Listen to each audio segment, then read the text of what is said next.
నేను నా బర్త్డేని చాలా సింపుల్గా సెలబ్రేట్ చేసుకుందాం అనుకున్నాను. అన్నయ్య ఐస్ క్రీమ్ కేక్ తెచ్చారు. బటర్ స్కాచ్ ఫ్లేవరు నాకైతే వర్త్ అనిపించిందండి. కూల్ కేక్ కంటే ఐస్ క్రీమ్ కేక్ చాలా టేస్టీగా ఉంటుందండి. నాలా ఐస్ క్రీమ్ అంటే ఇష్టం ఉండేవాళ్ళు బర్త్డేకి ఇది ట్రై చేయండి.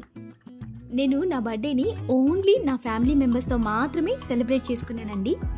చెప్పాను కదా, సెలబ్రేషన్స్ కంటే దేవునికి థ్యాంక్స్ చెప్పడం చాలా ఇంపార్టెంట్ అండి. మరి సెలబ్రేషన్స్ అంటారా, మీకు వీలుంటే ఖచ్చితంగా సెలబ్రేట్ చేసుకోండి. దేవుడు మనకిచ్చిన ఆనందాన్ని ఎప్పుడు మనం కాదనకూడదు.